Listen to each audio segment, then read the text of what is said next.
It's like internal seminar. We have had some roundtable and all that, but mostly we do a lot of exchange seminar and we do internal seminar only for ECS staff. But this is a kind of a hybrid, not just in the medium form, but also hybrid of ECS staff and external guests. So thank you very much for coming.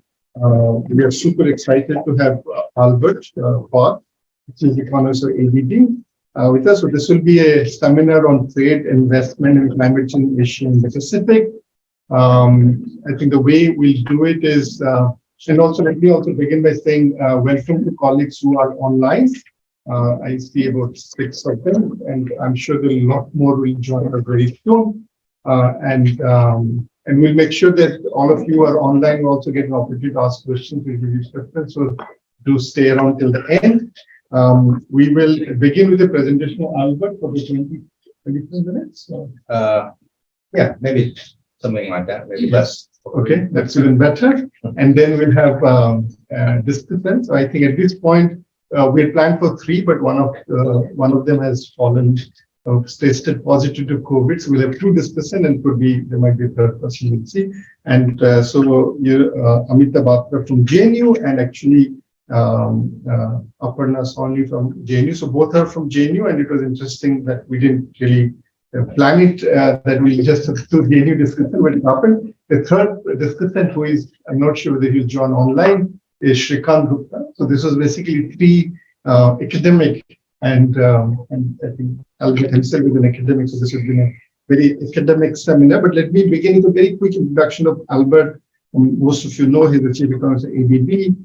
He's also the chief spokesman of ADB on economic issues. He leads the Economic Research and Regional Cooperation Department, which publishes key knowledge products such as the Asia Development Outlook, Asian Economic Integration Report, and this presentation is part of that. Asia Bond Monitor and Key Indicators for Asia and Pacific. Albert has more than 2 decades of experience as a development economist. He was a chair professor of economics and currently on leave from the Hong Kong University of Science and Technology, and previously served as a director at the Center for Economic Policy in the same university. He also served as the founding member and director of the center, the Hong Kong Center, Institute for Emerging Market Studies, and he was a professor at the University of Oxford and associate professor at the University of Michigan. He has held editorial positions in a number of leading economic journals. So Albert, in some sense, is a true academic professor who has also migrated to policy areas. So if you want to hear from him, is a US national, and received his bachelor degree in economics from Harvard University and his doctorate in applied economics from Stanford. And I should also mention that I have Rana Hassan, my colleague, in suggesting that we have this seminar. So Rana, thank you for that. We'll get started. Great. So we have some slides shared here. He will. Okay, so while we're getting that ready, I just want to say it's really great to be back at ICRIER. Actually, I've been here a few times. When I was director of the Institute for Emerging Market Studies, we were a partner institute with the World Bank and a number of other institutes, including ICRIER, on the Jobs and Development Network, which included a lot of programmatic events, still an annual conference on jobs and development that both institutes have been supporting. But we also did some joint research activities and whatnot. So, that's how I know Radhika so well, because she was a key person for ICRIER on that work, as well as some other folks. So today I want to talk about climate change. As part of our Asian Economic Integration Report this year, we have a special study or thematic chapter on trade, investment, and climate change. I have been chief economist at ADB since December of 2021, so almost a year and a half. And one thing that was happening really as I was arriving is that the bank has been really pivoting to trying to become the climate bank for Asia Pacific. With a lot of financial commitment and also institutional commitment to reorient everything we do to be climate friendly and to address the challenge of climate change. And so this year, we have this report, and we have another report coming out in a few days' time on Asia and the global transition to net zero, which is more of a kind of a macro modeling exercise, trying to understand how different scenarios for reaching different types of commitments to the net zero goal, what it means for the region, what are the costs and benefits to region and sub-regions. And what's nice about the modeling work is we also break out the large economies, India, China, and Indonesia separately. So you can see a lot of interesting results for India in that report. And probably at some other time after that report is launched at the end of this week, we'll also be trying to disseminate some of the main findings here in Delhi. So that's something to look forward to.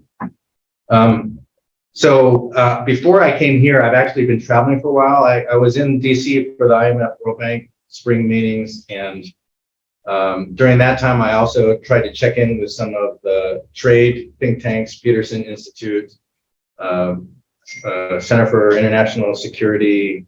People have been talking about U.S. trade policy, and as well as industrial policy. And so trade is very much, I think, on my mind. We also have the recent announcement that that Europe is going to go ahead with its CBAM, the Carbon Border Adjustment Mechanism. I saw even on the newspaper coming in to Delhi an article about how India is now trying to research what that means for India and how India should respond. So I think these issues are all relevant to what I want to talk about today. Okay, so that's the theme chapter. Asia and the Pacific is on the front line of climate change, with high exposure to extreme weather, and many people living in low-lying coastal areas. Almost 40% of disasters worldwide have occurred in Asia and the Pacific. With its rapid expansion of production capacity, Asia has become the major producer and exporter, serving growing global demand. Asia is also a net exporter of carbon dioxide emissions. The region's rapid economic growth and industrialization has increased CO2 emissions, despite the carbon-reducing effects of technological advancements. The region needs to embrace climate-smart policies to ensure trade and investment can be part of the climate solutions. Policymakers can focus on 4 pillars: promoting trade in environmental goods and services, nurturing green businesses, enhancing international cooperation on regulations, and developing carbon pricing mechanisms. Environmental goods and services such as solar panels, wind turbines, and wastewater technologies can help use resources more efficiently and reduce environmental impacts. International and regional cooperation is essential for the development of a green and sustainable trading system. It's crucial to ensure that certification systems are interoperable and that regulations are coherent. It's also important to strengthen collaboration on a green economy through trade agreements, investment treaties, and other initiatives. While considering border carbon adjustments mechanisms, governments must carefully calibrate the impacts. Economies in the region need to be prepared for a changing trade environment. Ultimately, the most efficient measure for reducing carbon emissions and carbon leakages across borders is to foster international carbon markets. To discover more, read the latest Asian Economic Integration Report.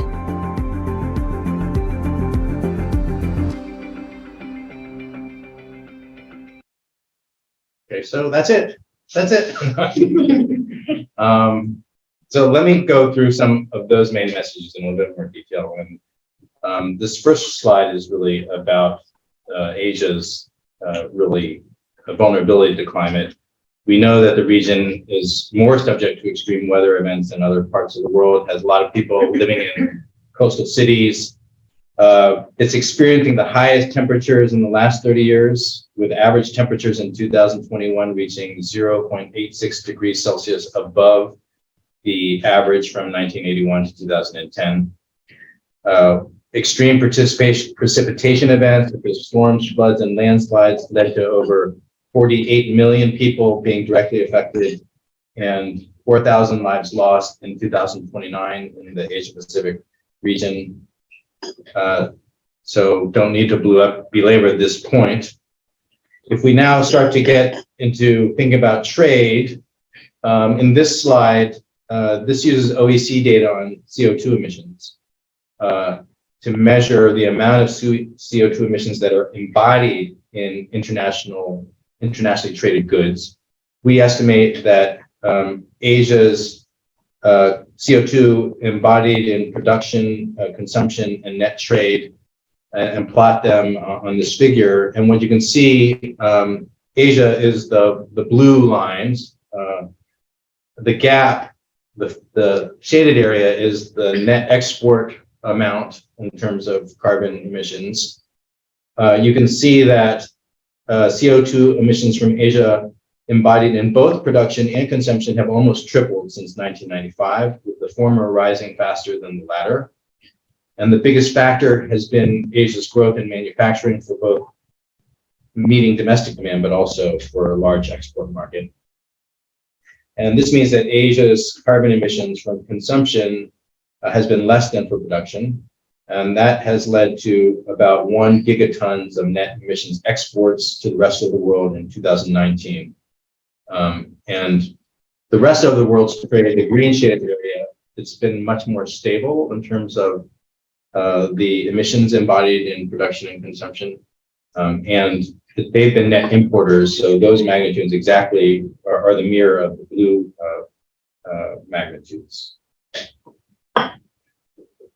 If we break down net CO2 balance by country, we can see that, not surprisingly, China is by far the largest net exporter of CO2 emissions to North America, Europe, and Japan, which are the first three figures, during the period 2014 to 2019. But as can be seen in the trade balance with the PRC, which is the bottom right figure, many other countries in Asia import significant amounts of CO2 from China, and including India. So Japan imports the most from China, and India is number 2. In terms of the net export position of CO2 emissions with US and Europe, India is number 2 after China, but a distant number 2.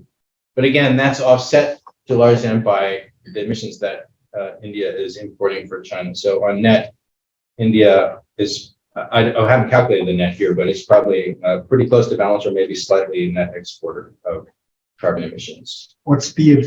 The style? Yeah. Taipei. Oh, yeah. Okay. At the largest. Taipei, China. Yeah. Okay. When we normalize carbon emissions by the value of exports or imports, then the news looks a little bit better. Asia's carbon intensity of production and trade has declined quite steadily over time. So here, Asia is the green line. And of course, that's true for most regions, of all regions in the world, really. And this has been achieved by emissions reducing technology and stricter environmental regulations in many countries. But the green line is still the highest, which means that Asia still is reporting the highest CO2 emissions intensities in both production and trade. So obviously, there's still a lot of room for additional progress. What happened between 14 and 16? Why did the graph went up? Any particular reason? See that from Middle East and it seems across the board, yeah, right? Yeah. Is it the commodity prices? I'm trying to think about that. What would cause that? I imagine it must be, right? Something related to the. I doubt the production structure is changing all that. So it must be Composition something of about- the It's basket. changed to fit less consumption are used or the other way. Let's think about that. Okay. So next, we look at 2 other factors that affect Asia's carbon footprint. The first is the region's industrial structure. And here we classified industries based on OECD emissions data, by industry into 3 groups based on their carbon intensities. And then we find that the most carbon intensive and the more carbon intensive sectors, the 2 groups with more carbon, they account for 62% of Asia's exports, compared to about just 40% of exports from the EU, UK, and North America. Overall, services sector has, not surprisingly, the lowest carbon intensity. So really, Asia's reliance on manufacturing for production and exports is one of the main drivers influencing the higher carbon intensity of production in the region. This is sector specific, or are you taking into account all the supply chain stages? Scope 3 emission works, And the because that way services sector would have not be less carbon. I'm asking something else. I'm just If it accompanies the whole supply chain, yeah, anything other, in the sense if it's textile, only textile that you're talking about, or are you or the talking cloth, about I guess probably, and it should be coming from across sectors. So Right. what is it that you do? I guess it is probably not including the embodied emissions and inputs. Probably it's Yeah, just. then that could give us the correct picture. That's like your EV, Yeah. electric vehicle, EV. not looking at the full supply chain. Right, but even if it is, let's say, one sector is using input from another sector, it's still showing you, you still kind of want to have a sense of the sector that's actually engaged in the production activity. But you're right, it would be interesting to look at it both ways. Usually it's done with the input-output tables. So the coefficients for the inputs going in are taken into account, but it would depend on how this has been done. We have Sanjeev Purohit on the other end, in case he is involved in this. By the way, folks who are online, in case you feel you have anything to say, you could always raise your hand. Sometimes we ignore and we keep talking ourselves. Right. But anyway, Or just speak up, because I can't see hands here. Yeah. That says embodied in trade. Yeah. I don't know. It's good. It's good. It's good. too much further. It's embodied. Yeah, so because it says the footnote says it's the emission embodied in trade. Emissions embodied in trade is different from emissions. No, but when you are- emissions in sector production. You actually go back to seeing what has. But what if the inputs are kind of imported versus So you domestically actually produced? Is it actually impute kept? the. Let me ask the lead author to this. So it could be that I missed this. But I think it's not so unintuitive, right? These are broad categories. Okay, so then the other factor is technology, and this slide is just illustrative. The slide shows the sectoral emissions intensity for the 3 most carbon-intensive sectors globally, and then it shows the carbon intensity for different countries in Asia. And in each of these, the red bar is the world average. So the main point that the slide is making is that although many economies do have higher emissions than the global average in these sectors, there's still quite a lot of variation across countries in the emissions intensity of production within these same sectors, which of course could to some extent reflect differences in the types of goods within these larger categories, but also likely is also reflecting differences in the use of technologies or differences in the energy mix that is going into the production of these in different countries. So that suggests there still is ample scope to think of ways to reduce emissions by using cleaner technologies. Okay. So our main goal is to consider what policy measures can help trade and investment become part of the climate solution rather than part of the problem. And in the report, we focus on what was described in the video as 4 policy pillars. The first is facilitating freer trade in environmental goods and services, which can bring down the cost of adopting green technologies and knowledge spillovers. The second is appropriate regulations, standards, and certification systems that can reduce pollution and accelerate the switch to less polluting production process. The third is trade and investment agreements that can promote greener trade and investment by ensuring environmental commitments. And the last is carbon pricing, which is crucial for efficiently curbing emissions from production and trade.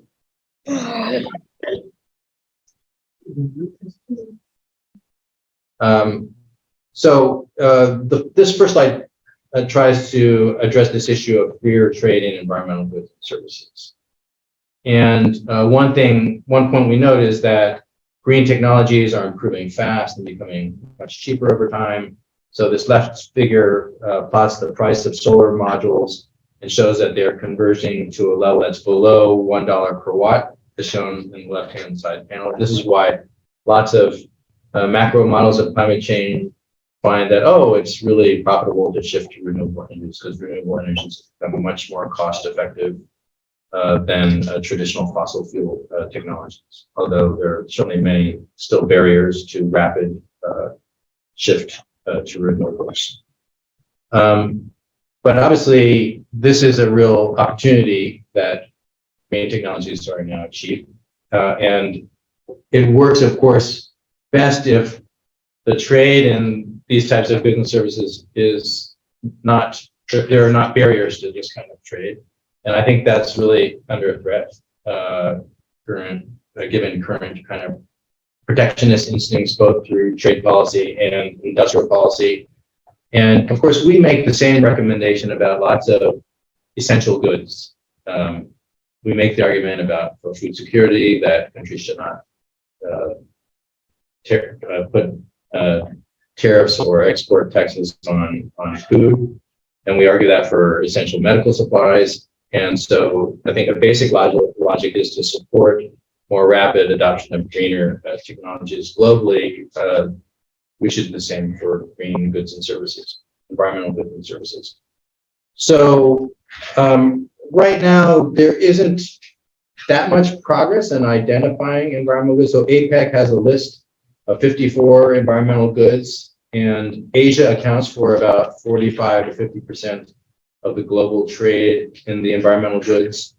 There's less real agreement on how to define environmental services, but when that has been attempted, Asia turns out to have a very small share of global trade and environmental services. That's very much a European kind of exchange activity. Asia's share of foreign direct investment in environmental goods and services, and I think that's mostly renewable technologies, as was highlighted also in the video, is growing steadily and has reached 11.4% recently, but there's still quite a lot of room to grow. So going forward, we advocate that economies in the region need to pursue measures to liberalize trade in environmental goods and services, either through unilateral liberalization, which still could be very much welfare enhancing, or via international agreements. In addition, there should be more international efforts to liberalize trade in environmental goods and services. And the lists of environmental goods and goods should be expanded. And maybe they even should be made country specific, because for a specific country, certain technology and goods could really, if they could be made available cheaply, they could really help some of the manufacturing sectors to produce less carbon. Of course, that would depend on kind of the state of technology use in those sectors. So what would be kind of a environmentally friendly good for one country might not be exactly the same as another country, but this should, I think, be taken more seriously. And then the last point I wanted to mention here is to talk about industrial policies that I think threaten free trade in environmental goods. So, you know, the Inflation Reduction Act in the US has a local content requirement for many renewable, many green environmental goods and services or products. So I think most notably, you know, to qualify for an electric vehicle subsidy in the US, which is a very generous subsidy under the IRA, Inflation Reduction Act, $7,000 per car. The content of the electric vehicle, the electric vehicle has to either be produced in the US or a certain percentage of the content of that vehicle has to all be produced in the US, with some exemptions now being made for import components coming from friends of the US or countries that have trade agreements with the US. So there's an issue that came up with Indonesian nickel exports. So Indonesia has been trying to they've been banning exports of raw nickel so they can promote processing, and they've used Chinese foreign direct as some huge nickel. And this product goes into batteries, which one of electric vehicles. And then there was really concern from the Indonesians that under the new US legislation, their trade would be really hurt because their export components would be blocked, especially if it's tainted by kind of China involvement. And so that's still ongoing. I mean, they're hoping that since they're part of the new Indo-Pacific Economic Framework, that this will make them a friend of the US and so exempt them from some of these requirements. But you get my point. I mean, this whole complicated set of protectionist, essentially, policies really creates barriers to trade in goods and inputs to goods that are important for environmental goods and services. And moreover, you know, the response from Europe to the US IRA was to increase their own subsidies for renewable.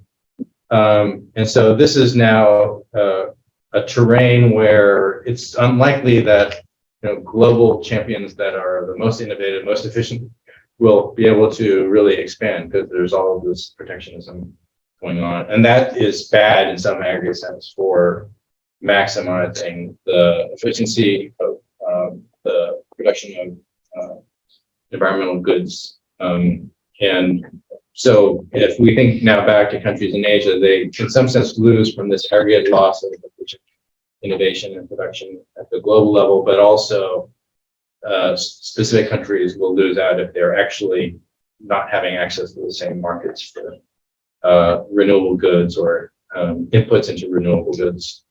So I think that's an important concern that is, I think, now getting more and more discussion. Okay.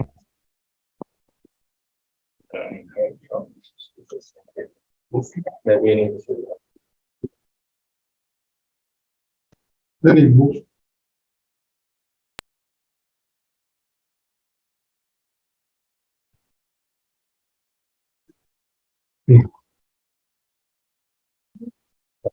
Okay, thanks. So the next slide is about environmental laws and regulations, standards and certification systems that we think can be effective in regulating pollution and encouraging transition to renewables and lowering polluting inputs. In our report, we highlight the importance in particular of certification systems as a tool to reduce asymmetric information on the environmental attributes of products between producers.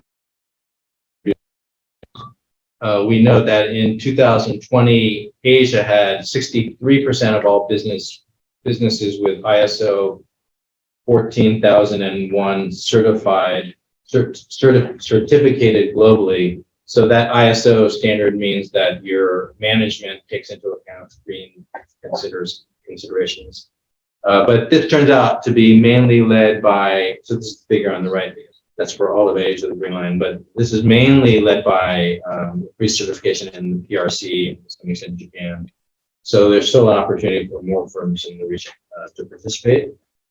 The certification schemes trigger market-based incentives that encourage compliance and so have lower regulatory costs.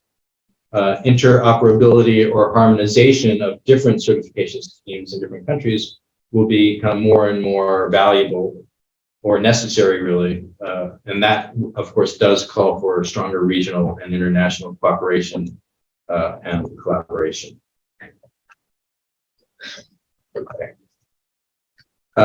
So in terms of international agreements, climate change provisions are increasingly becoming part of trade agreements, but progress is still slow. Less than 10% of bilateral investment treaties in Asia contain environmental or climate references, and even some of those are like just some soft language that we should work on collaborating on environmental protection goals with without a lot of concrete content. So one thing that international trade agreements can do is try to support trade facilitation efforts to make trade transactions at border much smoother and faster. And that actually, reducing the waiting time of goods through logistical improvements actually helps the climate, because when they sit there, they're burning energy and whatnot. And that it's a small fraction. It's a large amount, but maybe a small fraction of total emissions. But it's certainly a benefit of trade facilitation, which is part of some agreements. Expanding the coverage and depth of environmental and climate change provisions can help strengthen climate action commitments. So if we're a part of regional trade agreements, it can promote consistent enforcement of environmental regulations, which some agreements do, such as I think CPTPP has mentions environmental regulations.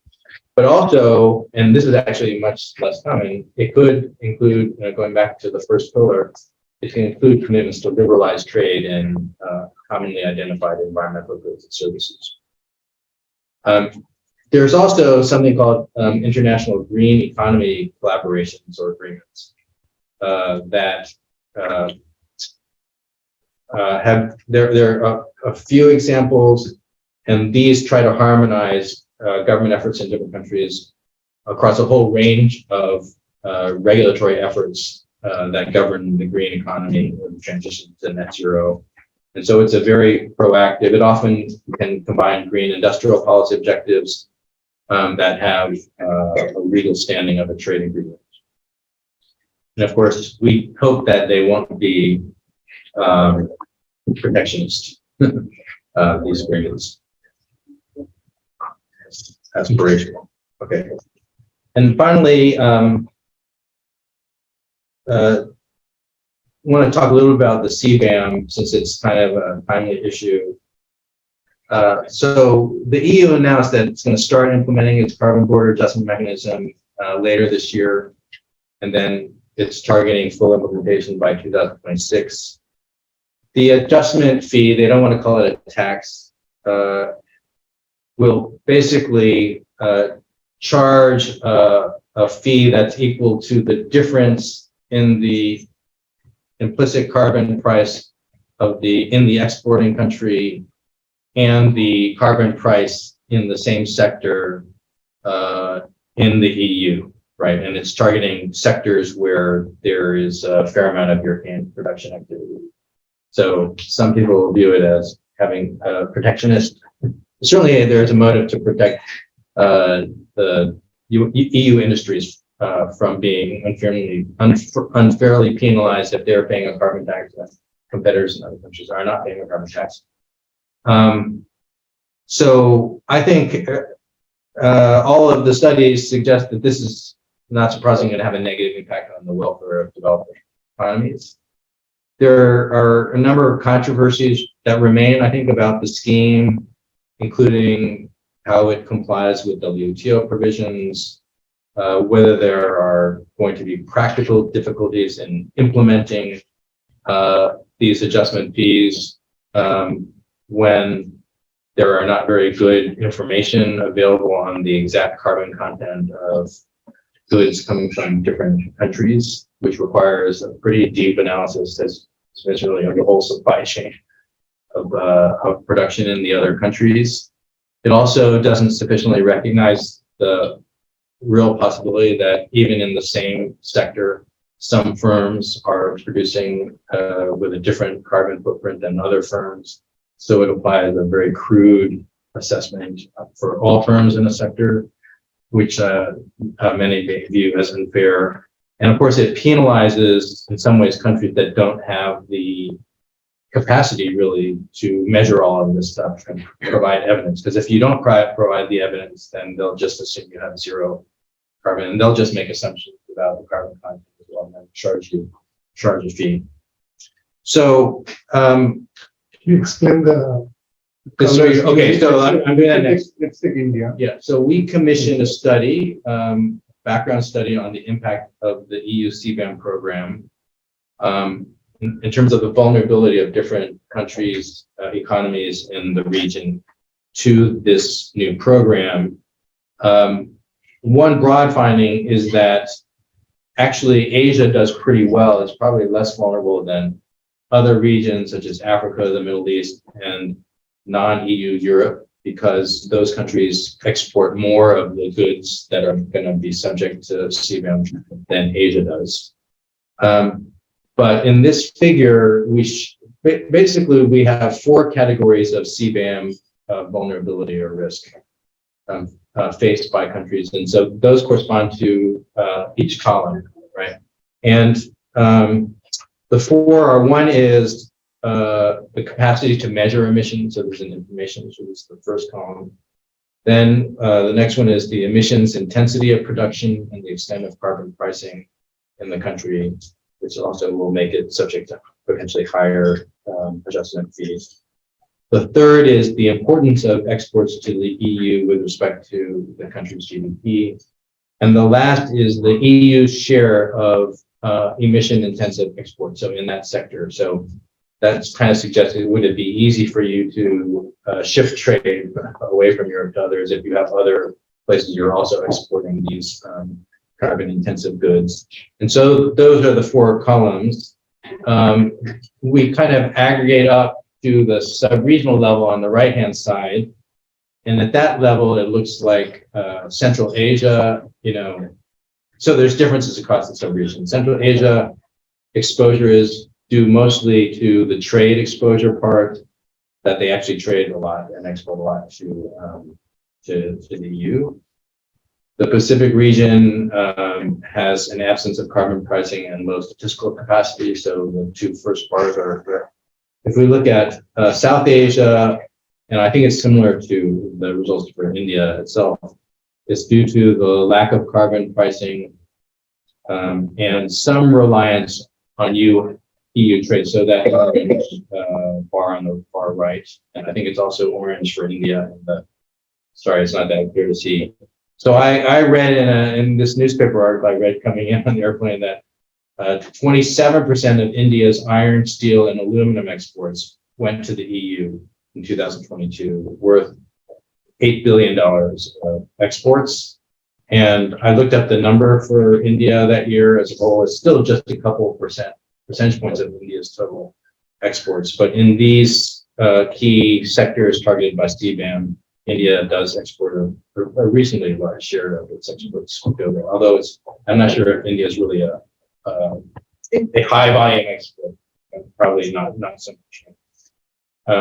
So the conclusion here, is that I think Asian economies need to monitor these developments closely. I think also make the WTO and European authorities aware of their concerns about the implementation of CBAM as early as possible, but then think about try to understand. I think as the instant is to study what is likely to happen if anything. The positive side, I mean, the silver lining, in my view, of the CBAM program. So I have a lot of concerns about it, especially in terms of its effect on development in Asia, which is kind of what we care about at the ADB, is that it could put more pressure on Asian countries to make more rapid progress in carbon pricing, right? And in my view is that if there is an Asian country that's exporting a lot in these categories to Europe after CBAM, and they're getting charged all these fees. I think the rational response is to impose your own export tax on those exports. So at least you collect the revenue and not them, because by taxing that, you will exempt those that will go towards it, right? So, but that means you're basically starting to tax carbon, at least on the export side, which would start to create. So that takes us to the last pillar, which is carbon pricing. And we know carbon pricing is achieved either through carbon taxes or emissions trading systems. And all of the modeling we do suggests that this is really critical for economies to reduce emissions in a cost-effective way, because it's only through a pricing mechanism that all of the producers and consumers will internalize this cost, and that will lead to lots of behavioral adjustments and investments that are going to be conducive to climate change. And that's much more powerful than a lot of the just pure command and control regulatory approaches to try to shift behavior. So there has been progress in establishing carbon pricing mechanisms in Asia. So Japan and Singapore have carbon taxes, and 4 economies have launched national emissions trading schemes. And I think others are planning them or studying them.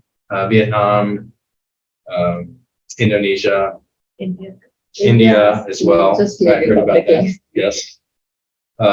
So one problem, there's been some criticisms of the existing schemes. The prices are too low to have a huge effect so far, but I still think it's important at least that these frameworks are getting set up, and hopefully eventually they'll be reformed in ways that will produce the required kind of bite to really start to lead to adjustments.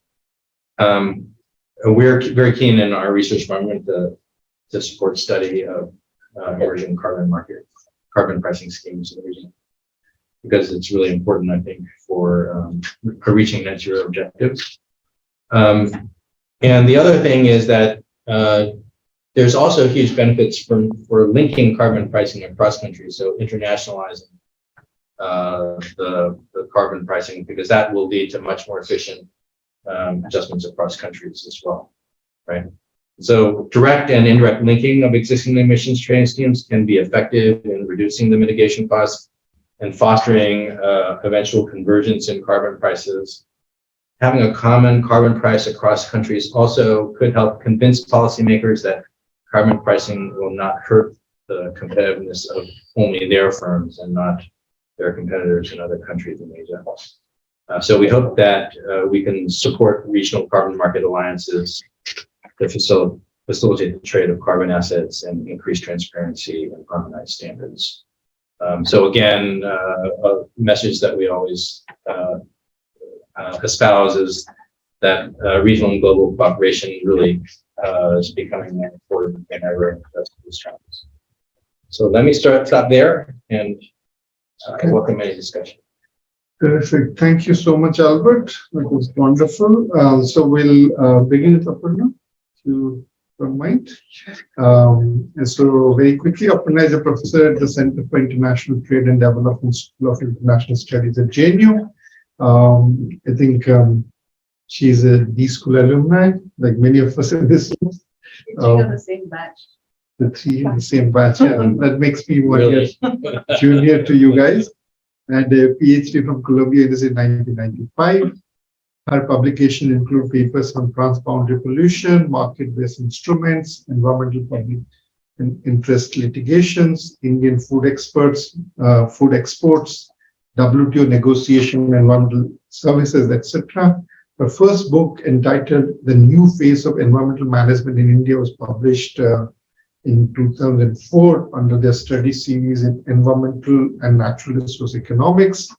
Her current research includes India's environmental codes and service sector and South Asian regionalism. Prior to joining JNU, she was a faculty at the IIM Bangalore. She has written strategy and policy papers for the Indian Ministry of Commerce, Ministry of Environment and Forest, Terry Unter, ICPST, and most importantly for ICNIR.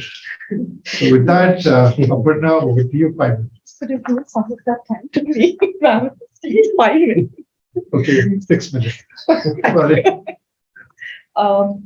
Thank you for inviting me and to share my thoughts and excellent presentation, very timely. Let me actually, since I have 5 minutes, I will just say that as you were going through the 4 pillars with the EGS, environmental goods and services, green business, cooperation and regulation, and carbon pricing, it seems that you're getting into deeper and deeper, more trickier aspects of the globalization of carbon pricing and essentially ensuring the true value is obtained for the costs, environmental costs. So the WTO negotiations for the EGS stumbled on problems with definitions and multiple use, and now that seems to be fairly straightforward compared to the last carbon pricing and linking of carbon markets across sovereign economies. So the EGS, for example, did not actually look into the carbon content of the commodities. It was essentially those that would help. And because of the multiple use, APEC was the one which came up with the list of 54, as you mentioned, which was to essentially push through the impasse. Unfortunately, it didn't happen. The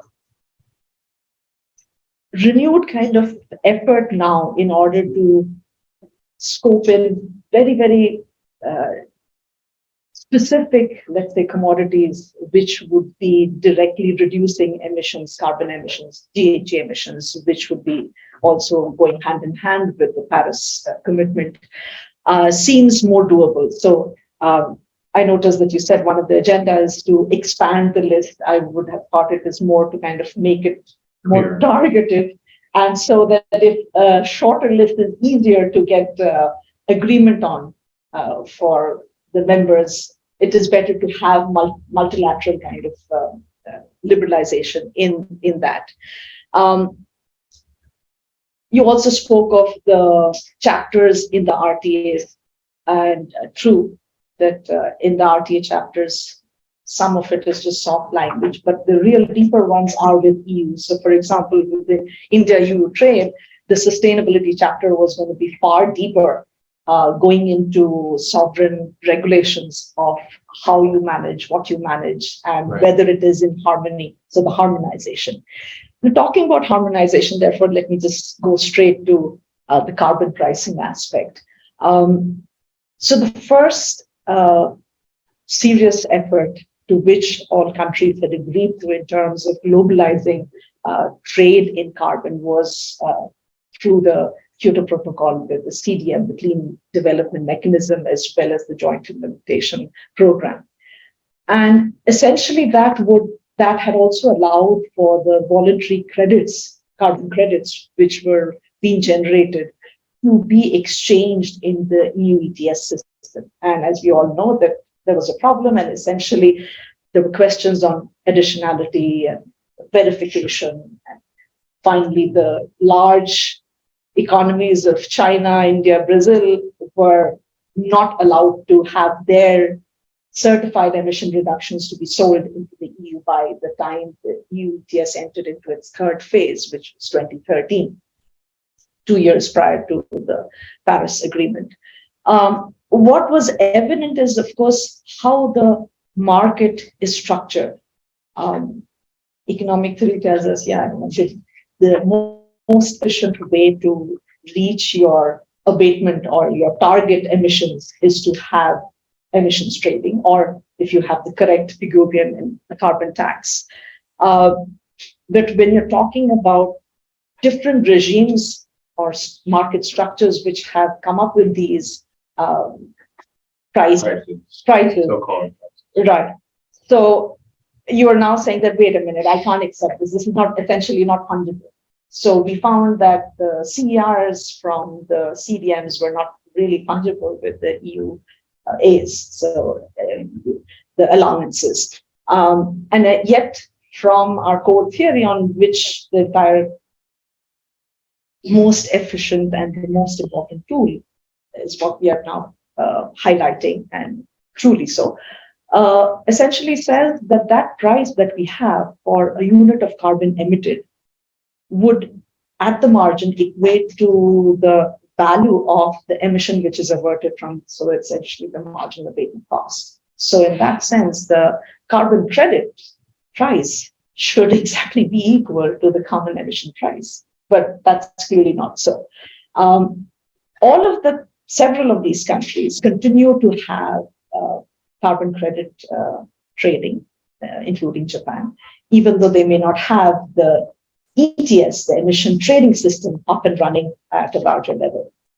So there is experience, but there is a lot of learning from the fact that voluntary carbon credit trading versus compliance market emission trading systems may not necessarily yield true fungible markets where you have a unique price. So I think going ahead, as you said, for Asia Pacific, what you said in trying to link emission trading systems, although, for example, India has experience in carbon credit trading, but none in emission trading systems, but we will be working towards it. China has already set up the world's largest emission trading system. It covers only the power sector, unlike EU's ETS, which covers power, heat, carbon-intensive industry, and domestic aviation. The countries didn't agree to international aviation sector to be included. So I think there is a lot of learning from what has happened in terms of the lack of fungibility and independent experiences. But given that there are already 46 plus countries which are involved in carbon trading, whether it be in voluntary carbon markets or in compliance, there is a lot of learning. So going forward, if Asia Pacific sets up a regional level where it's linking up carbon markets in order to have a price finding true value of carbon, I think that would be great, because given that CBAM is very much a reality. Yeah, imminent. and it is going to be approved by the WTO. It will be considered to be compliant because it is truly trying to find the environmental costs. And doing it at the border, it would be like, yes, CBAM is essentially trying to cost carbon, and if you have not priced it, or if your price was, you have a carbon market, but it was lower than ours, what were the ways in which it was priced would also be questioned, and that difference might be paid. It might be protectionist in nature. Yeah, kind of in theory, the price should be some global price, right? But now it's based on an emissions trading system for specific industries in Europe, which is affected by all sorts of other things, related to other policies. Yes. These industries. Yeah. So, and we know in reality there's no factor price equalization. Right. So that seems a bit but hard. It is hard, but I think they will consider it to be compliant because it's going to be preventing free riding that we have for carbon pricing, and we are encouraging others not to free ride on us. Otherwise, we would be reducing the rest of the world. So essentially, again, it's the same sentiment. I don't think it is fair, but I'm just saying that it might just go through as being compliant. I think I'll stop here. My 5 minutes ago. Okay, thank you, Aparna. We'll come back to you. We'll give you an opportunity to respond if we go for Q&A. Amita, you have to tell me, should I introduce you and close your 1 minute? Very quickly. I think we have time to do the first one. I don't see Shrikant on that. But our next discussor is Amita Bhatta, who is also a professor of economics at the Center for South Asian Studies. It's a different one than Aparna is, in School of Interest Study at JNU. Amita has over 30 years of experience in university teaching and applied policy-oriented research in the area of international trade, trade policy, global value chains, regional economic integration, preferential trade agreement, India and China comparative advantage and analysis in trade, political economy in South Asia. And all, I think I just want to say that she has recently published a book which has actually created quite a wave among trade economists in India. It's on India's trade policy in the 21st century. If you haven't read it, you should get a copy and read it soon. Presently, she is a member of the Economic Affairs Council of the CII and also a member of advisory group of G20 Finance Track with the Minister of Finance, and also an ICRIER alumni. So with that, over to you, Amrit. Thank you. Thank you, Deepak. Thank you for having me here for this discussion today. As has been stated earlier, very relevant, topical, and I'm glad it brings together trade and environment in the way that it should be, with the active involvement and inclusion of the trade agreements. My fundamental question, of course, is on data. As I said earlier, I see the entire chapter to be placed in data that's more relevant to Southeast Asia and East Asia rather than South Asia. I think you mentioned somewhere, that you've got 3 countries as far as South Asia is concerned, India, Pakistan, and Bangladesh included in the analysis. But when you're using the trade and value-added data, I think that's what's being used here, for carbon emissions. What about countries like from South Asia? Even India, when we look at the trade and value-added data, has very little participation as far as value chains are concerned, global value chains.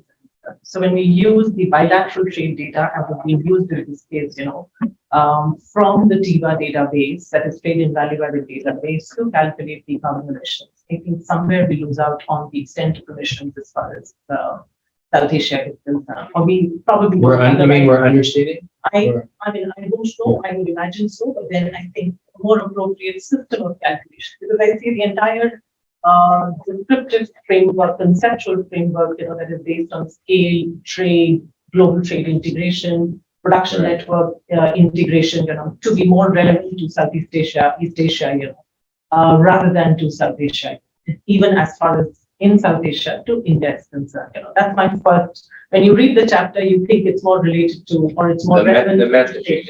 Yeah.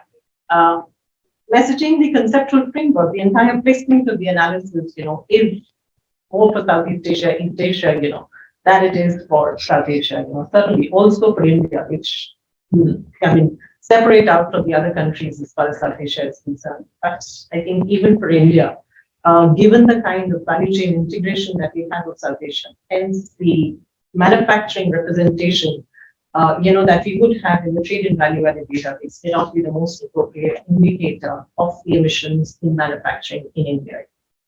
That would be my first clarification that I would seek from you. How is it that you would justify using this kind of data? Two, on the recommendations that you make, as I said, these seem to be all very aspirational, rather than taking into account the practicalities of both implementation and past experience, without going into any details. If we take into account what you mentioned first as environmental goods, India's stand on environmental goods is very different. We don't want to lower tariffs as far as environmental goods are concerned. We don't accept that business of lowering tariffs as far as environmental goods are concerned for fear of being flooded by Chinese goods. So, on your behalf or government of India? I'm speaking on behalf of the academic community. What I'm saying has been the stance as far as India is concerned on the negotiations thus far, and you have I think there's an excellent paper on this, by the Exim Bank, which very clearly states, and it's probably not just in relation to the APEC list of 54 goods, but also what you have is the expanded list by the WTO, OECD. I'm giving you the details, I think the stance as far as India is concerned, in that context is very different. I don't see any of that differentiated analysis in terms of recommendations and policies being incorporated here. How do you deal with that? And to say that, yes, greater trade as far as environmental goods is concerned, classification, multiple use, dual use, whether you should, how do you sort that out? How do you resolve that? And what should it be? It's all fine, But the fact on the ground is, that even if you do have a list, do you have all countries as far as negotiations that agreeing and accepting the policy recommendation of lowering tariffs, and for what reasons? My third is again the same, as far as trade agreements are concerned. Rightly said, EU's, and India, EU's would have had. I don't know why you say would have had. We're still negotiating, by the way. So That is, I mean, let's say EU is the one that has the deepest as far as environmental chapters are concerned and ESG provisions are concerned, so to say, in these trade agreements, But what is the track record as far as impact is concerned? It's fine, soft language, declaratory, as far as these are concerned. Whether they have really been implemented, are they implementable, in the sense of binding on the countries that accept or are signatory to these agreements, is another question. I mean, all the provisions that we've thus far seen are not subject to the DSM, the dispute settlement mechanism of the RTAs. The environment chapter invariably is not subject to the dispute settlement mechanism. So that leaves it out as the softer automatically. So to kind of propose that without seeing what the past experience has been, is to kind of turn a blind eye to, well, should be done. It has been done, it hasn't proven to be effective at all, as far as RTAs are concerned, or trade agreements, or the entire list of recommendations that you make are concerned, in terms of bilateral cooperation, trade agreements, regional cooperation, etc., etc. The sanctions approach that EU has now brought into its many trade agreements, have been applicable more to the labor provisions rather than to the environment provisions in the ESG chapters and provisions. So in that sense, environment has still been left out as far as the stricter application of the trade agreements are concerned. How do we see this debate? I mean, I don't see a mention of this debate in terms of the sanctions approach to whether it should be applicable, should be included. How do we see that at all? As far as, I mean, maybe something that I missed as far as the detailed chapter is concerned. But I think that's where the relevance really lies. In the sense of how is it that we go out? I mean, theoretically, how to price, how to do other things is fine. But on the ground, implementation is a huge distance between what we aspire to have, and what we've actually accomplished so far. Even when we've had deep trade agreements, very deep trade agreements, EU leading the way. Lastly, as far as CBAM is concerned, I think I differ from Aparna here in terms of, blanket approval that she thinks, or you say will be given to them. That is, it will probably go through the WTO. I don't see it to be so simple, in terms of the like commodity, whether it's going to be, whether they can prove so easily, in terms of the like and the MFN application, that is, when you ask us to have commodities similar application of the MFN principle or not. It's a different thing that the WTO at the moment is not strong enough for this particular thing to be either challenged or to be, complained against. So in that sense, but I'm not so sure of the easy approval that one would imagine. No, I'm just saying that yes, it commits. I mean, it's a commitment. Paris Agreement, Clause 6, etc. That all RTAs mentioned. And not to say that this is a debate that we can hear. But otherwise, I mean, my thing is that it's highly protectionist as far as CBAM is concerned, because I see it as a method by the European Union to bring the rest of the world up to the mark as far as their regulatory norms are concerned. Without paying, Normatively concerned, yes. Without being what? without paying for it. Right. Without saying, yes, so the entire question, my final point, the entire question ultimately is, how do you bring that transition about? I mean, to say that, yes, it should be, when you say it should be the developing countries that should be charging, or it should be the LDCs, or whether it should be the EU. The question is, how do you bring the LDCs and the developing countries that do not have the capability to evolve up to that regulatory level, how do you bring them up to that level? How do you bring about the transition to that technological level there? I think these are the questions that I would rather see such chapters being answered with the kind of resources that one has at the available to a multilateral agency, being answered and being dealt with. That's where I would like to. That's AER 2.0. That will be the next year. But thank you so much for that. I think we'll do a very quick 2 minutes from you, and then we'll go back. I see lots of people who are very familiar with this topic. I see Lavesh, Sanjeev, and Sunita. Dr. Pine, yes. So we'll come back to them. So we'll just hold them for 2 minutes. We'll give Albert to respond quickly. Anything? you want to Okay, speak? well, I think the first set of comments I appreciate. They're very helpful to me. I don't think, I mean, both sets of comments are kind of making the point that there's a lot of implementation issues that are not so simple to resolve. But I think the first set of comments were more we're making that point, but I think endorsing kind of direction, the effort for the recommendations, but thinking more precisely about how we can learn from the experience. Just as a footnote, I'm not endorsing that the CBAM might be approved. Okay. So especially, and I do think about carbon markets and globalizing carbon markets. You know, when I first thought of when we started talking about I also kind of thought, is this kind of pie in the sky? You know, it seems like a lot of details would be really hard. And many countries don't even have any carbon pricing internally before, let alone start making it across. But then you know, as we've done more and more of this modeling, I mean, you really see that it can make such a huge difference, right? And also that I think the way in which many of these issues get discussed and the things that countries contemplate change pretty quickly. They have even already in the last 5 years. How the challenge of climate change is being discussed in policy circles. So I think it's still better to be leading on getting people to try to imagine possibilities than to not talk about them because they're not realistic.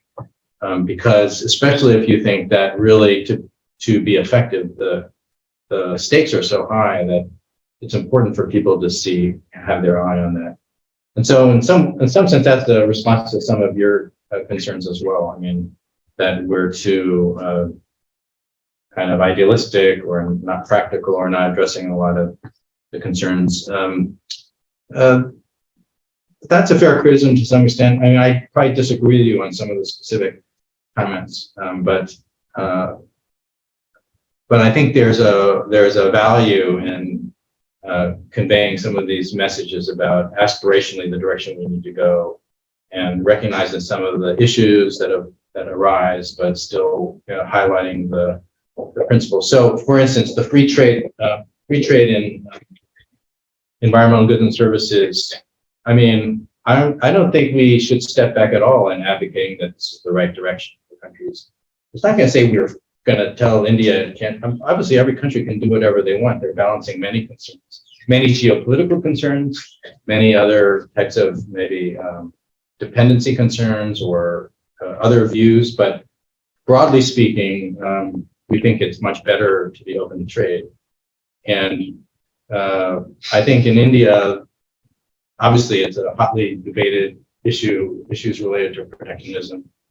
I think a lot of economists and some very outspoken ones, have been very critical that the direction of trade policy in India has actually been turning more protectionist in recent years. And this is really not in India's long-term interests. And so I haven't read your book, so maybe you completely disagree with that, but I strongly support that view of the world, right? Question is not whether or not India should, my question is that differential stance need to be indicated, in a chapter like this, You don't point out what everyone's current policy stance is on. That would take so much. Anyway, so I take the point, but we'll just agree to disagree on that one. So let's take some questions from the audience. I think we'll start with online and then we'll give opportunity to all the guests who are here. So anybody online, if you have any question, please speak up. Yeah, I see Lavish. Lavish, if you speak, I hopefully. Yeah, can you hear me? Yeah. So it's not really a question, a comment, or perhaps it's just that it seems that in this whole presentation, by the way, it was very good and very difficult to put together so much in such a short time. And I love the discussants' comments as well. But it seemed to me that, the underlying focus of all of the area has been on mitigation. But whereas the greatest, in a sense, opportunities and challenges now ahead lie in adaptation. So whether it is trade or investment and so on, it seems to me that this was missing, or perhaps I missed some part of it. Thanks. Okay, well, thanks. That's a valid question. Anybody else online? Yeah. Can you hear me? We can. Come in. We can hear you. Please Yeah. speak. Yeah, there are 2-3 points I want to, while the excellent presentation, 2 things I want to mention is that, first of all, one thing is measuring emissions in developing countries is very difficult. And how do you do it? Because you don't have a command and control system kind of measurement system in emission in a everyday polluted practice. You don't have a 24/7 automatic kind of measurement issues. So whenever a license or somebody comes, the instrument is on and the emission is measured. So saying that since the plant is on for reducing emission, it shows a very nice kind of. As soon as the inspector go back, plant is switched off and emission continues. So we need a 24/7 way of measuring emissions. Only then we can probably get, because if you see the Indian data of emissions versus IEA data of emissions, there are a lot of differences there. How you do it? Secondly, I think as a country, we have to more focus on the urban area or city level, because cities, around 57% of India's GDP comes in cities. And this kind of, any kind of extreme event like in Mumbai or Chennai, this kind of flood with a lot of impact on the city level. And these are not giving emphasis in this kind of, as a country level thing. Another thing I want to say that, because whenever we talk in this lecture, this point out that price of the solar panel is going down. But one thing we should know, solar panel gives price for the 8 hours, 6 hours of the 24 hours. What do you do for the rest of the things? Unless the integrated measure cost of the renewable sector is just, is a long picture to give the price of solar panel is, solar electricity is going down, panel is going down. Because we need to, what we do for the standby 18 hours, what we do it? Because then you have to bend over some kind of a fossil-based electricity, and that will complete zero's price, or you have to have 2 parallel system line running by that. Only solar is not there, you have something else. And storage case, like system is so bad. I mean, pollution from the storage, those things are not, I don't figure it in this kind of discussion, which probably is very important down the line. So everything is moving to renewable kind of solar-based kind of thing, battery-based. The renewable sector waste things need to be give more emphasis. I think I will stop. Yeah, thank you. Thank you, Sanjeev. I can take one more online if anybody has any question, comment, suggestion. Okay, if not, then let's take one more from the audience here and then I'll turn to you. So while I do understand trade and investment, frankly speaking, I don't understand environmental issues in trade. And I understand it less as we actually discuss the European Union. Because if you look at EU's trade negotiating strategy, let me first come to the WTO, because we have heard the mention of WTO several times, although the dispute settlement has gone into ICU, we still hear about WTO. So in the WTO, the subsidy regime for trade in goods is very clear, that you can, when you subsidize something which is related to environment, it falls kind of under the gray area. So if Americans or the Europeans are happily subsidizing clean technology, they can far ahead go ahead and continue to do so. Nobody can really question them on that, because they are actually not violating the WTO SCM agreement. So as long as you are in that WTO SCM agreement and all the other countries are member of the WTO, they can actually start subsidizing clean technology, but they can't really question anybody subsidizing clean technology as being protectionist. So that is I was a bit confused over there. The second point is that when you look at the current European Union negotiating framework, if you look at the framework that European Union is giving to the recent trade partner, it is not the EU-Vietnam. It is the EU-Australia-New Zealand agreement. And in that framework in which India is negotiating, it's open public document from the EU side. So there is no point in hiding. So they do not talk about environment in one place. They talk about environment in the entire agreement. So in the trade in goods, you're discussing environment. In trade in everything is negative list, right? So in trade in services, you are discussing environment. You have a separate chapter on energy and raw material. You have a separate chapter on sustainable food system, and you have a separate chapter on the trade and sustainability. Previously, it was only a trade and sustainability chapter.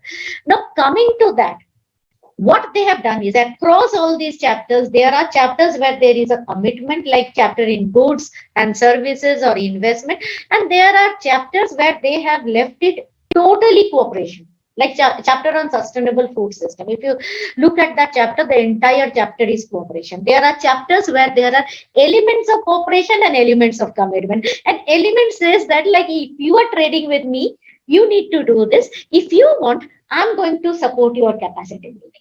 And that's what they are doing it in Cambodia and others for many sectors in agriculture to many industry, where they are openly coming back and saying, and Vietnam is also doing that with the European Union. I want to do this. I agree on your point of view. Support me. And that's how the aid that the EU is offering to these countries are linked to meeting certain requirements, which will be exported to the EU through. But so there is a linkage.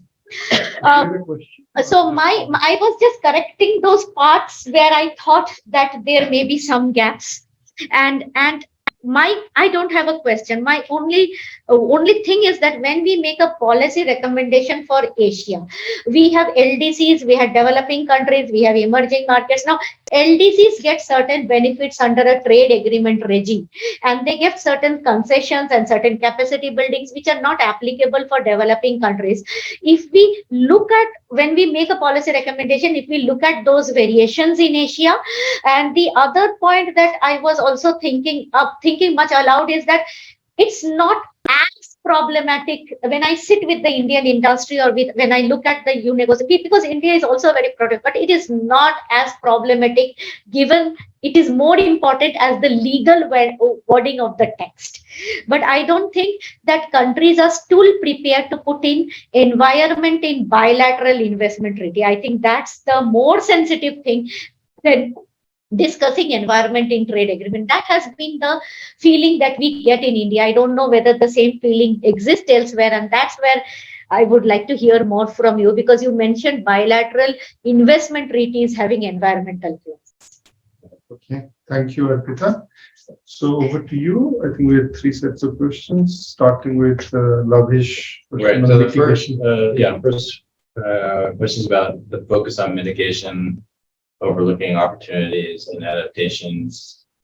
And I think that's a fair comment, because, you know, the motivating analysis here was all this carbon content of production and trade. So the focus was on that, not obviously focus on the mitigation side. And so just thinking out loud kind of about what would we want to say about trade investment if we were thinking about the adaptation side.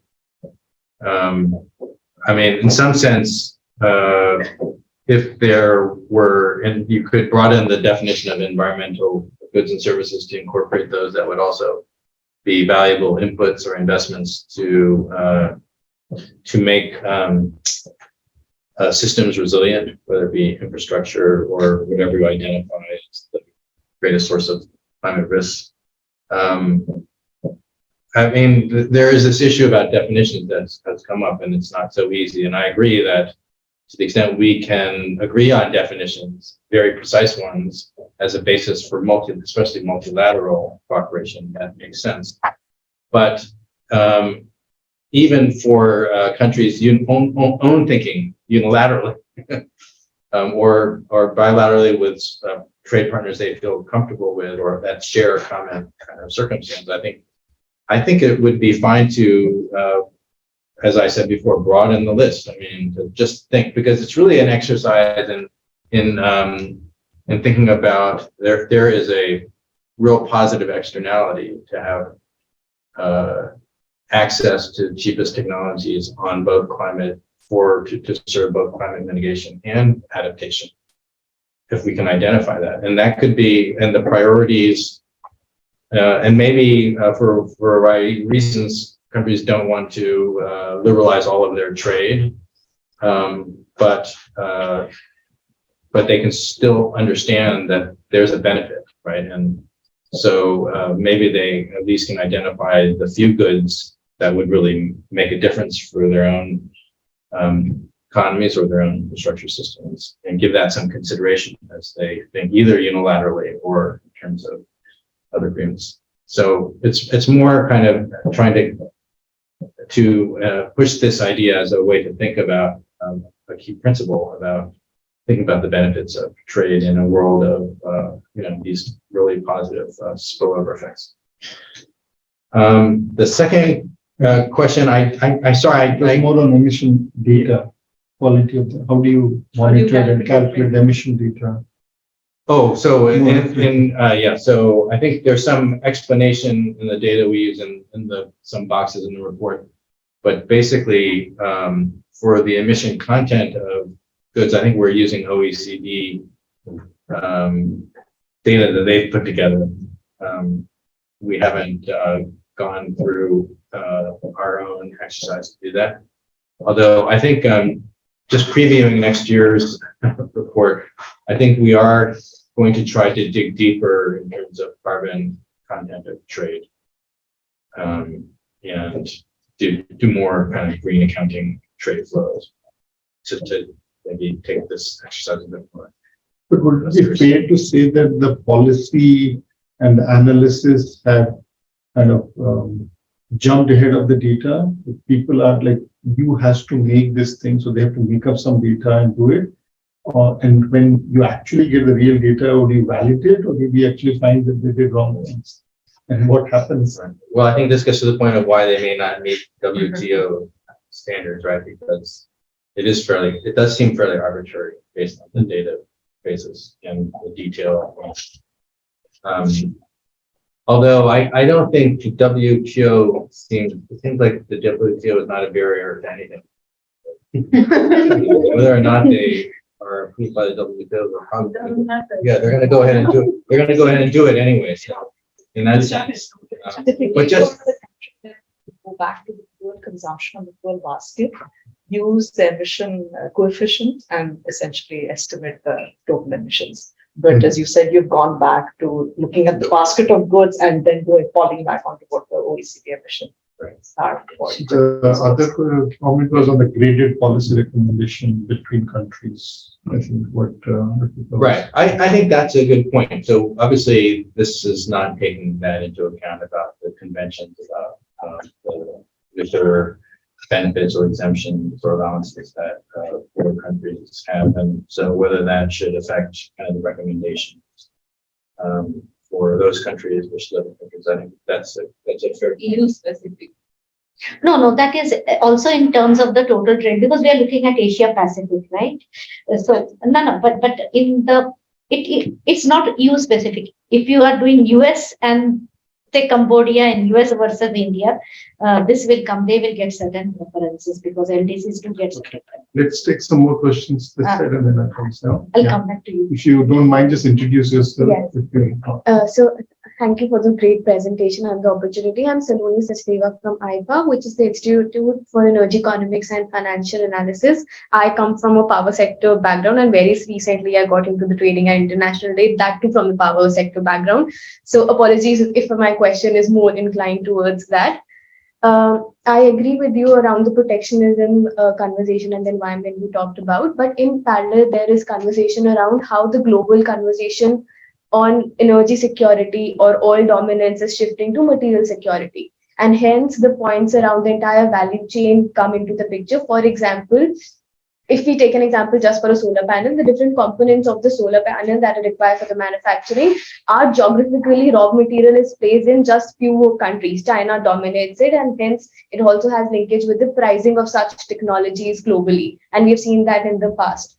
So are these, and to counter that, there were these acts like the EU Critical Minerals Act very recently, the US Inflation Act, and then the CBAM in parallel. So how do we see these two set of conversations flowing where we want to, one, diversify the different type of environmental technologies and critical minerals or other type of metals globally, so that there is cross continental trade happening, and on parallel we have these conflicting policies like CBAM. So what could be the futuristic approach around it, or are there any different angles that we could link into? And the second part is on the carbon pricing. I completely agree with all of your points. And recently, the MOP announced the India carbon market regulation, and it says that they will consider and be an umbrella regulation on the existing carbon pricing mechanism, emission mechanisms in India, be it we call it the renewable energy certificates or the PAT scheme has energy efficiency certificates. But going forward, how the linkages with the ETS or the VERA or the other global standards that already exist could happen. So carbon pricing, yes, but then international trading also requires bringing all of them onto the same benchmark of price calculation. How could that impact? Okay, good. Anybody else? No. While all the Do you mind introducing yourself? sorry, hello everyone. I'm Shaini Pradeep. I work as assistant professor with the Center for Trade and Investment Law. So we've also been part of certain technical teams in trade negotiations with various countries ongoing and past. And so while all the policy goals are well taken, I see that there are many challenges specifically for developing economies with respect to many goals. And to take an example of one of those goals, taking RTAs to include to liberalize environmental goods and services trade is, I think, very ambitious, and not just for developing economies at this stage, even for developed economies. Because if you see all the FTAs, hardly there are 2 or 3 FTAs which actually include a list of goods and services which are environmentally liberalized or tariffs are brought down. With developing economies, the debate is still on historical emissions. If you see the actual commitments and obligations that these agreements include, including of EU, which has a non-sanctions based approach till date, although there have been calls domestically for including sanctions as well. But the commitments are on not bringing down your domestic levels of environmental laws and regulations. Leave apart whatever regulations you've taken or whatever commitments you've taken under multilateral environmental agreements or other instruments. And same is with labor, that you ratify. So US in a lot of agreements has started prohibiting forced child labor, forced labor in general, even in some of its critical minerals agreements. The text of Japan US critical minerals agreement was recently released. And there are talks of labor, environment everywhere.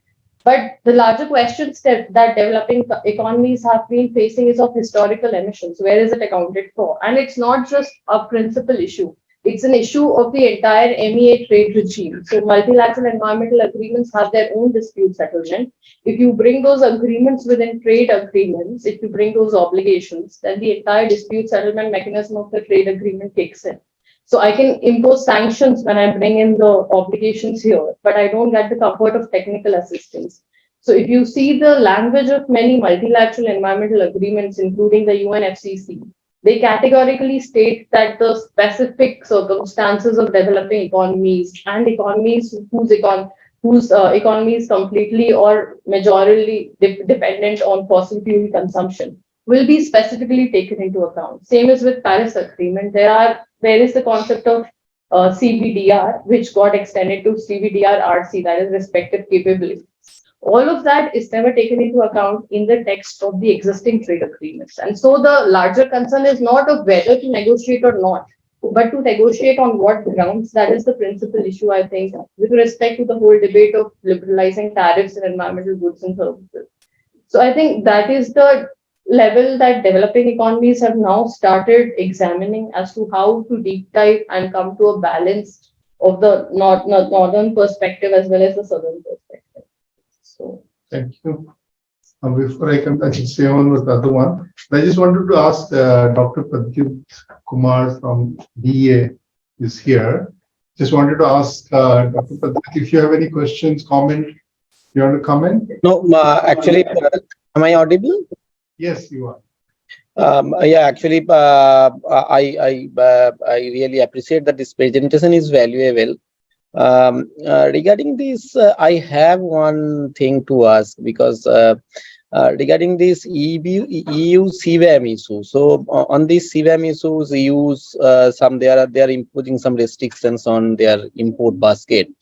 So, but recently there are some countries, specifically Germany and some specific other countries, they are just violating this. They are this standard actually. They are now again going back to fossil fuel source. So in that case, what should be the actual stand of EU on CBAM, and what should be our stand? Actually, we are from the developing countries. So in that context, what should be our stand actually to deal with this EU CBAM issue? That is my point of concern actually. Okay, thank you. I think we'll do quickly, and then if there's one more round, I'll come to Sean after this. Okay, yeah. So the first question was, how do you kind of account for what I took it as kind of issues related to de-risking supply chain issues, everything coming from China or some other country, and how do you balance that with this idea of, let's just have free trade and the best man win? In fact, there are people who are, I think I've heard it from Indians, not necessarily economists, who say a lot of this, because China is also the largest producer in one goods. Sure. The more you're pushing, the more you're basically creating concentration of trade and more dependence on China. While the world agrees that we should not be too dependent on one country, but a lot of the regulations and policies are pushing us in that direction. So is there a kind of... I don't think there's a simple answer. In fact, that's this de-risking idea is exactly the term being used in Washington to talk about trade in Asia. Yeah, they're trying to stay away from decoupling. The economists said that this weekend. So that was very clear. And with Janet Yellen's recent remarks, trying to reassure China that the U.S. still wants to have a constructive trade relationship with them. So I think it's about balance, right? So I think, what is the right extent of de-risking? In the U.S., it's being driven a lot by kind of national security concerns about Chinese technology, at least in that space. But there's also a cost, right? So the U.S. is now not going to import solar chips made in China, which are the cheapest in the world. And so in the U.S., the solar installation companies were not happy about that, because it's going to hurt their business to encourage more citizens in the U.S. to put up solar panels on their roofs, etc. And that reflects that there's a real opportunity cost here that's going to slow down the green transition, in this aspect of it anyway. But it's a decision that was made. Now, that decision, I'm not sure if it was justified with an argument that this was a subsidized, so it was an unfair kind of unfairly kind of low priced good. Certainly the solar chip industry in China has received government support, but you could say that for many companies in many countries, that especially when they've had, the question is, at an operating level today, whatever the history is, are they being subsidized? Are they kind of selling far below their production cost? I don't think that's the case. I think there's been real innovation in Chinese in that sector, but that would be a fair issue that would need to be maybe sorted out. But beyond that, the concentration risk arguments also can get a little bit tricky. But I think that's probably the way that not just governments, but many multinationals are thinking now, because the global trading environment has become so crazy and uncertain. I think everyone now has increased their subjective probability that there will be unforeseen types of barriers to trade in the future based on geopolitical rivalry considerations, et cetera, and therefore we better diversify our risk, at least to some extent. And at the same time, some of those efforts could be at a very high cost, right? And so those are just trade-offs that each multinational company or each government is going to have to balance, I think, in their way. And there's no easy answer. Sometimes some people have argued that this idea of reshoring or friendshoring actually does increase concentration risk compared to a world where you have more diversity. But exactly, so and that although the pandemic on the first hand was viewed as, oh my gosh, we can't be exposed to the risk from supply chain disruption. Actually, it was global value chains that were the most resilient in bouncing back from the pandemic. So I think there are multiple considerations, and I think it'll work itself out in that way. I just feel the tenor of the policy debates globally, because they're so zero sum in nature, are pushing suboptimally into a overly protection. So the benefit, the potential costs of this are not being fully appreciated because of the focus on geopolitical competition. And even something like the CHIPS Act in the US, which is the primary, I think, vehicle to avoid reliance on Chinese technology and a kind of a competitive view, could be very costly to the US. And The Economist also had a feature in the last I got it for that. Both of them are in some sense. So The Economist was making this point, that America, and if you think about it from a far larger perspective, it's crazy for America to be leading a protectionist trend, because America has the leading companies in the world in so many sectors. In some ways, they benefit from it. They will gain market in many sectors, and they also they've grown over many decades at a steady rate because the companies are so competitive and so well managed and innovative in the US.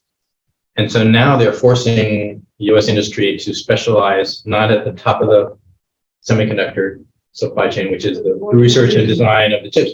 Now they want them to go to the very bottom of the supply chain, which is the assembly, which is what they have the least comparative advantage in, which would take them years and years to be competitive. And it would be okay if this were a small part of the economy, but the quantity of engineers and semiconductors are inputs into so many other things that it could easily lead to a kind of creeping protectionism. You protect these sectors, but then someone has to buy those chips while they're not efficient, or they're high cost.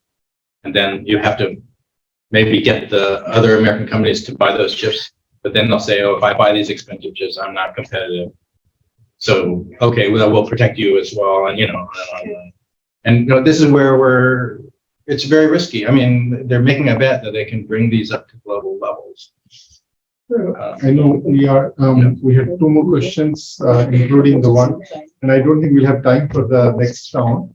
But any question on the Germany issue, that the fact that they've moved on to much more carbon intensive fuels and still propagating. What should be the response? I mean, I think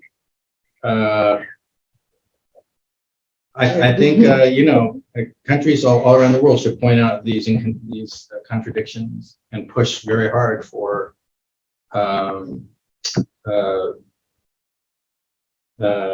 push hard against the shortcomings and inequities of the CBAM approach. I think would be the right track. I mean, I'm just not sure at the end of the day, given the way geopolitics works these days, whether they can stop it from happening. So I was actually quoted in Singapore. Is this off the record? The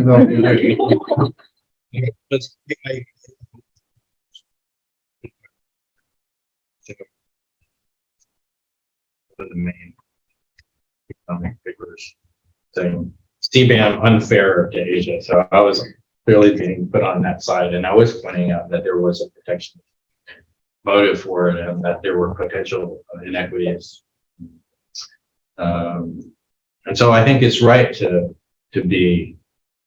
really push back on that. But at the same time, if we are more fatalistic and say, well, this is probably going to happen in one from the other, then we better start preparing for it. We better start to understand it, and we should probably work to try to improve it in a way that's going to be less harmful or more fair, rather than just, Differential treatment. right. China has actually brought it to the WTO. So Albert, I think we'll close it. But the thing is, it's you said you were quoted and you're certainly trying to push this agenda. The question is, are the multilateral organizations doing it enough? I mean, there's the World Bank, WTO, ADB, who have the bully pulpit, saying enough that the IRA is distorting and bad for the world for CBAM. So I think that's where the voice is missing. If it was India or China or Indonesia doing the same thing, I think there would be a lot more noise. So in a sense, I think what you're doing is really good, and perhaps in your organization, you've kind of made it vocal. But that's in some sense, perhaps some of the messages are, we need to, some of these organizations who have the voice and the power and the ability to influence could be a lot more vocal on this, because I think the global distortions are much larger when it's done by a richer country. At the same time, of course, there's a whole issue that, some of the developing countries have also lost their balance in this, because they see America doing it, so why can't we do it? And when you go and this is an organization in a career we take pride, our motto is linking India to the world. Mandate to carry out this because India doesn't want to link to the world. So, but the point is, when each country do it, and the multilaterals and others don't speak, it makes it harder for local economists and others to speak voice, because so I feel there are some, but I think it's a very useful discussion. I'm sorry that I couldn't, let's say, on some other people who might have questions to answer. So do we have some coffee regarding the data? Just so just reading from there is a block actually on the data set, which says that under the methodology part, to estimate CO2 emissions embodied in trade and final demand, the same input and output analysis methodologies used to calculate the TIVA and trade and final demand. So it would be taking into account the input output relationship. No, that was a different question. My question later was a different one. Oh, okay. So I'm answering your question. We'll talk about T, but thank you very much, especially folks who came online and come here in person, braving the COVID, scared. Okay, guys, and those who joined us online.